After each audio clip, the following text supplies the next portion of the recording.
Thank you for joining us, guys. My apologies for being late. I was going to have to cancel the live because my internet provider is doing some work in my area. So my internet was down for a little bit. I was like, oh God, I already set my show and here we go with this bullshit. But they just got it back up. So I said I'll go ahead and do the show, even though it's past the time that I wanted to do it. But thank you guys for waiting and still being here. I appreciate you all. I see you, Felicia. I see you, SD Warren, Tabitha Lester, Jeannie Smith. All right, I see you guys here. Thank you, thank you, thank you, Verdi Tulu Taylor. I see you, love. Eve Park is here. Alexis Hardman, Bernadette Clemens is here. I see Rose is in the building. Thanks for being here, Rose. I see Shirley Terry. All right, thank you guys. Thank you guys. Let's go ahead. We're gonna knock it out. Because baby, I was gonna cancel. I was like, look, now this is just this is team too much. All right, so let's go ahead and get into. I ain't gonna be on here this long, so let's get into you guys president. Y'all gotta hear this because baby, it is a lot going on. All right, let me get my note right quick.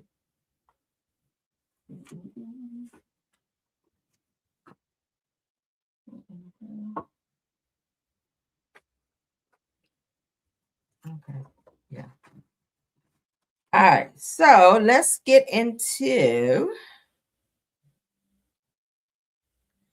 Yeah, everything said in the video is alleged and, in my opinion, and is used for fair use and entertainment. Let's get into it. We're gonna be here that long. All right, first topic. We got to talk about this because this is important. For those of you that did not vote, I need you guys to vote. Okay, because Trump's ass is out here. Let me tell y'all how slick he think he is. He's trying to get this damn war started. He's trying to get World War III started so his ass won't be put out of office because he know that he's been doing a whole lot of fuck shit. We'll go ahead and call it what it is. So Donald Trump warns Republicans that he may be impeached if they don't win the midterms. All right. I think he's scared because he knows that he's done a lot of crazy stuff, including going over to Venezuela and taking their president and his wife and putting them into an American prison for now, and going over and taking their oil and sending all these missiles and all of this in other countries. He's been doing a lot with the whole cutting the SNAP benefits, and now I see he's doing something else. We're gonna get into that here as well. But so Donald Trump again warns that he may be impeached if they don't win the midterms. I really hope they get his ass out of there because he should have been out. Let's go ahead and listen. Shout out to Neighborhood Talk. But you got to win the midterms, because if we don't win the midterms, it's just going to be, I mean, they'll find a reason to impeach me. I'll get impeached. We don't impeach them. You know why? Because they're meaner than we are. We should have impeached Joe Biden for 100 different things. But you got to win the midterms, because if we don't win the midterms, it's just going to be, I mean, they'll find a reason to impeach me. I'll get impeached. We don't impeach them. You know why? Because they're meaner than we are. We should have impeached Joe Biden for 100 different things. So as you guys can see, he's begging the Republicans, child, to please vote for him in the midterms. All right. He's saying if they don't win the midterms, he's gonna be impeached. That's what his ass needs to be. This will be his third time. Y'all know that, right? This will be his third time. He knows that that having this war, like I said, that will save him. But at the end of the day, it will also be bad for the U.S. We cannot afford another war. Not right now. We cannot. All right. So he's pretty much rage baiting the Republicans to vote for him, and he keeps bringing up the word impeachment because he knows there's a lot of Republicans that still love him, still rock with him. They don't want him out of office. Hell, I told y'all he was trying to figure out how to run a third term, which we know that cannot be done institutionally, according to the institution, rather. Okay. But they're saying that the 5th anniversary of the riots, you guys remember the riots for the Capitol. That's what led his second impeachment after those people ran up in there and was jumping all over the Capitol steps and carrying on. They were doing a lot. A lot of those people, he did have those charges dropped on them, which I don't feel like they should have done that. But so that was his actual second impeachment. And we're up on the fifth anniversary now of that. And they said that Republicans have already lost 2 seats, you guys, in the House, giving the Democrats a chance to actually take over and actually still impeach his ass. So we still may have a chance to get his ass out of office. Hallelujah. Okay, from stuff that I've been reading and researching. All right. But he is creating a war to secure his presidency, and I don't think that's going to save him. You guys know that Marjorie Taylor Greene, she has already resigned. And you guys know that they just had a recent death of Doug, LaMafia as well. So I think that's 2 seats that's going to be lost for the Republicans there. Y'all do know his first impeachment was back in 2019. And then, like I said, that second impeachment when they had that riot on the Capitol, Capitol steps, that was 2021, I think it was. In 2021 is when they had that. So this would be his third impeachment if he does not win the midterm. So I'm hoping that everyone do their due diligence and vote like they need to vote. All right, because his ass needs to be out of there. He ain't doing shit anyway, but fucking it up. All right, so let's get to the next topic.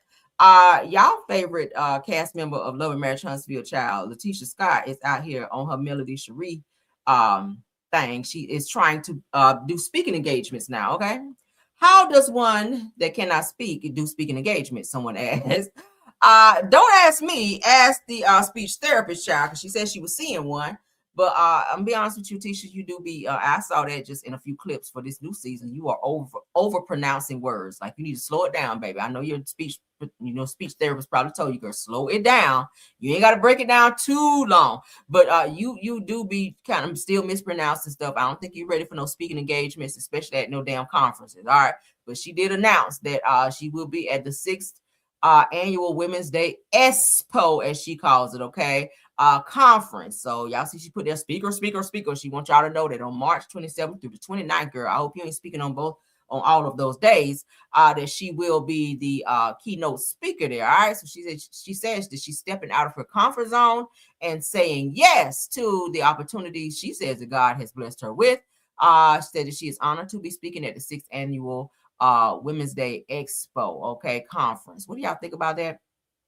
Now, y'all know that she and Marceau got called out for stealing the business expo idea from their Sarah friends there in Atlanta. Y'all remember we talked about that? She and Marceau got called out about that. But it looks like they're still going to be doing, I guess, the business expo thing as well. But right now she's focusing on this women's expo. And like I said, I ain't never known Tisha to be no damn speaker. I know she tried to do that brown girl something she was doing, or the mommy girl podcast or something, and that shit didn't really do nothing. But I do think that she's been sitting back kind of watching Melody all these seasons, because y'all know that was Melody's thing, to go around doing all these speaking engagements. She got paid for it. So maybe that's something that she's trying to replicate with Melody. You know, she likes to sit back and watch and do what she see, honey. All right, we've seen that. She will sit back and watch you, and the next thing you know, she's doing the same thing. She was watching Melody's style, I think, too, when Melody was on the show. So now she thinks, since Melody's not there, she's going to step into Melody's footsteps and try to, I guess, do what she was doing. Because Melody did say she got paid a very lucrative, payments rather, for doing speaking engagements. So what do y'all think? I don't know, child. But at the end of the day, she has announced that she will be doing speaking engagements. All right, let's move it along. Diddy, child. Diddy's employees are calling him out. They saying, baby, they ain't getting paid since Diddy's ass is locked up. Let's go ahead and get that pulled up. Give me 1 second. I had it pulled up. Give me 1 second, y'all. Damn. I hate when shit go down like that. Child, people gonna be sitting in the audience like, what? What she's talking about? What she say? I hope they have an interpreter there. But anywho, let's get into this next topic with Diddy. Because, child, his employees are like, listen, Diddy's ass is locked up and we ain't getting paid. I said, shit, y'all won't get paid when he was out. According to some of his artists. And shit, they said they still ain't been paid. But it said the Diddy staffers are pissed because they're not getting paid while his ass is locked up down there at Fort Dix. Let's go ahead and read up. Shout out to TMZ on that. I said the Diddy got a big payday problem. Said that as in some of his employees are angry that they're not getting paid while he's locked up in federal prison. Said, but his reps insist that he has it under control. Well, how? When you ain't paying nobody? Okay. Now it says that sources with direct knowledge tell TMZ that Diddy's fortune is being handled by a business management firm called TriStar Sports and Entertainment while he's in the jail. And it says that they're told that they're keeping a tight leash on his money. Too tight for some people on the payroll. I know that shit right. You better cut me my check. Now, it said, for instance, it said that we're told that some attorneys handling Diddy's mountain of civil lawsuits have gone unpaid and other staffers have been stiffed as well. And as a result, at least one of them has quit. So, you know, they're going to spin the block and sue his ass for non-payment, okay? Because you got to pay your people. Got to pay your people. Peter Thomas is dealing with that right now with some of his employees at Bar One.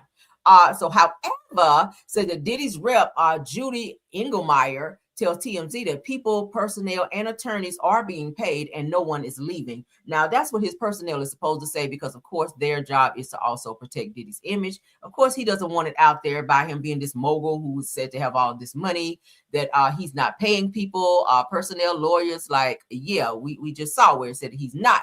But it said that when asked if the employees were being paid on time, said that Judah said Sean Combs controls his finances. So you ain't giving a straight answer, which lets me know they're not. Now, it says that everyone gets paid for their work once it's completed and confirmed after routine review. Said that our sources say that Diddy's family members do not have unlimited access to his money, which means that they also have to deal with TriStar. Now, they said that we're told that the Combs family is working within a set budget and that the amount of frequency of payout remains unclear. And if they exceed it, they're required to submit invoices to TriStar, which aren't always approved. Now, for example, said that we're told that Diddy wanted his family to gather for dinner in New York City the night before his sentencing. Says that when they contacted TriStar to cover the tab, that they were told to submit an invoice. Now, said that TriStar initially declined it, but eventually reimbursed whoever footed the bill. So everybody got dressed, went out and to go out to eat, and then got all them damn drinks and shots, and they ass had to pay for it and get their money on the back end. I know they were pissed. Says, as you may know, that Diddy is serving the 50-month sentence at FCI Fort Dix, a low-security federal prison in New Jersey, after being convicted on 2 counts of Demand Act violations. Says that he still remains in frequent contact with loved ones, getting a visit from his son, Justin, on Christmas Day. But according to what this is saying, he is not paying people, you guys. I do know that Diddy is still not able to sell his Miami home. I just saw the other day that home has been on the market since before he got locked up, and he still have not been able to find a buyer. Child, they probably don't want all them damn freak off spirits up in there. There's a lot of freak off spirits in Diddy's property. So they're like, hell no, we ain't about to be, we are not about to be buying this damn house. So his house is still sitting there on the market. I do know that he's been also, as a way to earn more money, to he's been renting out his private jet to people as well. So that's another way that he's been earning some money. But Diddy could be having some financial trouble because, you know, he's hired all these high profile attorneys in order to represent him in his case against Cassie and all these other people from these freak offs, and, you know, from the government coming after his ass. Not to mention he had to pay Cassie anywhere from 30 to 50 million. He did lose his endorsements with the Ciroc liquor from Diageo, where they fired him. They wanted, you know, nothing else to do with him after the Cassie video came out, where he was seen kicking, hitting, punching, and abusing Cassie at the hotel. Y'all remember that as well. So it's giving that Diddy may be having some financial trouble and they're trying to cover it up. Okay. And say, oh yeah, everything is fine. He's paying everyone's getting paid. Well, people who are working a job don't just leave just because if they're saying they're not getting paid. So I hope that Diddy can figure this out. He does still have more time to serve in the jail down there, but we'll see what happens, guys. And as we get updates on this, I will spin the block and give you guys those updates. Let's continue. All right. For those of you that have children that are special needs, that have to have a school bus aid if they ride a school bus, this is going to be a triggering moment. So I got to share this with you guys. This woman the parents are getting justice in this. Thank the Lord. Let me put my trigger up for this one. Okay. as we get into this topic, because baby, this made me mad. Because child, y'all know how I feel about the cheering now. I don't like nobody out here messing with the kids, especially if they are special needs. All right, because sometimes they're not vocal. There's some of these kids are nonverbal and they can't tell you when things are happening. But a lot of these parents were seeing that their children with disabilities were coming home with unexplained bruises and cuts on them.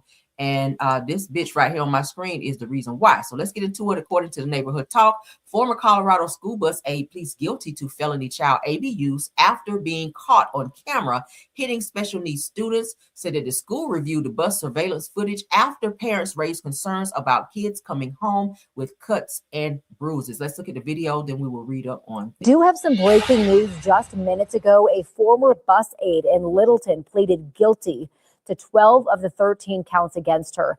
Kiara Jones was caught on camera abusing children during bus rides. We do want to warn you, the video in this story is tough to watch. Jones was seen on video repeatedly striking children who were nonverbal. The mother of one of the children called the school district when she noticed bruising on her 10-year-old son's foot. Jones is set to be sentenced on these charges in March. Our team is in the courtroom right now. We'll have more information on the plea deal later today on 9 News. We do have some breaking news just minutes ago. She elbowed the little boy. I did see another video where she was like stomping on his foot and stuff like that. Y'all know these kids, like I said, some of them are nonverbal. They can't speak and say, hey, this person did this to me or whatever. But when they go home, you can see probably like pinch marks, scratches, whatever the case may be. But she elbowed him very hard. But she is facing charges for that. So thank God for bus surveillance video for the courts. All right, so a former Colorado school bus aide has pleaded guilty to multiple child abuse charges nearly 2 years after disturbing video footage showed her repeatedly hitting special needs students while on the job. She knew she was wrong. And she's so stupid, like most, if not all of those buses do have cameras on them. So she's looking around. So obviously she knew what she was getting ready to do was wrong, because you looked around to see if anyone was watching, not realizing that the eye in the sky, which is the video camera, videoed everything that you were doing to that poor little boy that was sitting on the seat with you. I'm not sure if you were frustrated that day or if he was being fussy. It still does not give you the reason and or right to do that to that little boy like that, or any kids that you may have been working with. Now, according to court records, 29-year-old Kiara Jones pleaded guilty Monday morning to 12 counts of child abuse, including 10 felony counts for abusing at-risk children and 2 misdemeanor counts of child abuse. Now, her trial was originally scheduled to begin that day, but Jones changed her plea during the hearing. I bet you did when you saw that fucking video of your ass sitting there elbowing that child and doing all the other stuff you were doing. So you're going to try to plead not guilty till you saw that damn video. Now, for context, it says that Jones was arrested in 2024 of April after families raised concerns about their nonverbal children coming home from school with cuts and bruises. Now, Littleton Public School later reviewed surveillance video from the bus and found that Jones repeatedly striking students. Now, after families accused the district of moving too slowly, they released the video to the media, sparking national outrage. If you ever want to get something done, the media is the way to go. All right, whether you're having a problem with your child in school, where teachers are doing or not doing things that they should be doing. If you go to a restaurant and you are discriminated against, a lot of times if you go to the media and speak out, they don't like that, because they are going to try to hide that and or probably try to fix that situation or try to give you something free or whatever the case may be, because they don't want that media scrutiny and they don't want to be exposed. So, I'll call 11 Alive in a hot ass minute. I sure the hell will. I will call 11 Alive and be like, yeah, come on down here, because I got a story for you. All right, breaking news. So Jones is expected to be sentenced on March 18th. Now, under the plea deal, the maximum sentence that she should face is 7 years in prison. That's not enough time. 7 years ain't enough. Said the 2 mothers whose children were on Jones' bus told a local news outlet that they were disappointed the case will not go to trial, but said that the plea still offers some accountability. So it doesn't sound like the parents are completely 100% happy with the outcome of this, but it is great that she will spend time in prison. She needs to be set down so that she can think about the things that she's done. Usually when people go to prison for R-wording women or abusing children, they do kind of get a little bit more justice. They call it jail justice. You do get that when you go to jail, because a lot of those prisons in there, they do watch the news. So they know a lot of times, why are you in there? So if you're in there for abusing children in any way, shape, or form, they will beat your ass in there. All right. Not saying that I promote violence all the time, but I understand. All right. Let's move on. All right. So we got our last topic. This is a quick pop in, guys. All right. Quick pop in. Let's get Trina Braxton. Y'all know who she is. Okay.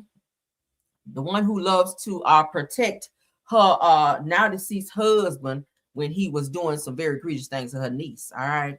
Gabe. That would be Gabe. So let's get into Trina. According to Braxton Family Values fan page, Trina found herself in some trouble for not reporting her all of her income when she filed for bankruptcy. Now her sister Tawanda did something very similar. We're gonna get into that here as well. All right. So Trina Braxton is facing legal troubles connected to her bankruptcy case, and the issue comes down to something many people they said sometimes can understand, maybe not. Says with money not being fully reported and taxes not being paid on time. Now, according to the information discussed in court, it said that the judge reportedly found that some income that Trina earned between 2021 and 2025 was not properly disclosed during her bankruptcy process. Now, you can't do that because you do take an oath in court that everything that you gave, all of your paperwork, everything that you presented to the courts is true to your knowledge. So if you are hiding income and you're not reporting all of your income, that is fraud. Your ass can go to jail for that. So Trina, you might be facing some jail time, sis. Okay. This is because of that. The court allegedly stepped in and ordered her to pay back those taxes immediately for those years. So between 2021 through 2025, Trina has to immediately pay that back because she did not report the income for that. All right. It says that I ain't about to read all this shit. Let me pick through. It says that it doesn't look like she reported her TV appearances and other business deals and other side work that she was actually doing that she did not. Because y'all know that Trina actually has several sources of income. She's also a real estate agent. For those of you who don't know, she just got her real estate license, I want to say a couple years ago. So she's a real estate agent aside from being a castmate on the Braxtons, okay, as well as her bar chicks I hear. She has her bar chicks business, and she also has her social media platforms, which is said to pay her very well because she gets some very good views over there. So if she did not report all of those incomes, that could be a lot of money, Trina, that you owe back. And I hear, according to Tamar says that the Braxtons are not coming back. So I'm not sure where you are trying to get this money from to pay back to the courts, because what they're going to start doing is a garnishment if you do not pay this money back, Trina. All right. So Trina could be facing some damn jail time. Okay. Y'all know she has several social media platforms in which she does get paid for that. Like I said, she has her bar chicks, which is like a pub, some type of pub she owns. Okay. I think it's in Marietta or something like that. And then she also gets a very lucrative check from the Braxton show, but she was not reporting that income. Now her sister Tawanda did the same thing. Okay. Back in 2019, after she defrauded the government as well, when she filed her Chapter 7 bankruptcy, she defrauded her landlord for over $76,000. And she also misrepresented her assets when she filed for the Chapter 7 bankruptcy. So she did kind of the same thing that Trina did as well. But Tawanda was hiding income, you guys, and she was hiding assets after her landlord went back to the courts because she owed the landlord $76K. So he automatically got involved and went to the bankruptcy courts and ratted her out. So her ass was getting ready to be serving some serious time if she didn't get that shit straightened out. But let me go back. Let me give y'all all the info on that. All right. Now, it says that her case was her Chapter 7 bankruptcy case was dismissed. All right. And she was denied a discharge of her debts after a former landlord accused her of fraud. So she went and filed for bankruptcy thinking that was going to keep her from paying back that landlord, and he ratted her ass out. Now, it goes on to say that April 2019, that Tawanda filed for, like I said, Chapter 7 bankruptcy, listing approximately $277,650 in assets and over $547,000 in liabilities. All right. Oh, it's in Duluth. Okay. So it closed in 2019. All right. So I do know she was saying something about this. She was doing like pop-up shops too. So even if she was doing pop-up shops, if she closed the actual building and she's doing pop-up shops, she's still earning a bag. So you still have to report whatever money that you are receiving from that. I do know, and I did hear her saying on a video that she was doing pop-up shops. for her bar cheeks. So I don't know, Trina. I don't know. Now, allegations of concealment of income said that Wagner, which is the landlord that Tawanda was out here trying to defraud, it says specifically accused Braxton of failing to disclose a beauty company, T. Braxton Beauty Company, through which she allegedly funneled money. Bank records reportedly showed around $50,000 being deposited and spent monthly, with many transactions identified as personal, despite her testimony that the company was generating no money. So see how she was lying and signing off on court documents saying you won't get no damn money when you work. $50,000, girl, come on. Now, other debts, they said Braxton listed debts also including significant mortgage balance, medical bills, and a $35,000 personal loan from her sister Tamar. We're talking about Tawanda now, all right? Now, they said that the outcome of that was due to the fraud accusations and evidence presented by the creditor, a federal court judge denied Tawanda Braxton a discharge of her debt and closed the bankruptcy case. Now, this meant that her debts were not wiped clean, and creditors like Wagner could continue to pursue legal action against her, all right, and collection efforts. Now, they said that, of course, you have to know that whenever you file for bankruptcy fraud, that it is a serious federal offense carrying potential penalties up to 5 years in prison and a fine of up to $250,000 or both if proven in criminal court. So, Trina, we don't know what's going to happen to you, girl. All right.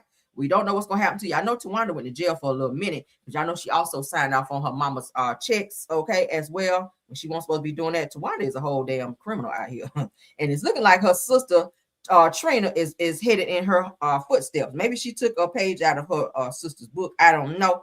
But Braxton sisters, y'all better get it together. Trina, you better get your ass back out there and put some music out there or something. You and Vaughn, baby, y'all better get something else going, because you cannot be out here defrauding the government and saying that you didn't earn a certain amount of money or not reporting certain income if you're filing for bankruptcy, all right? From 2021 to 2025, because they are on your ass. You know, they do all types of audits and stuff like that. That's how they catch you when you file for these things, okay? So if you said you didn't have such an amount of money and this is all you had, and they go back and find that shit, that is listed as fraud. Ain't nobody got time to be sitting in jail, honey, okay? Ain't nobody got time to be in jail. But what do y'all think about that?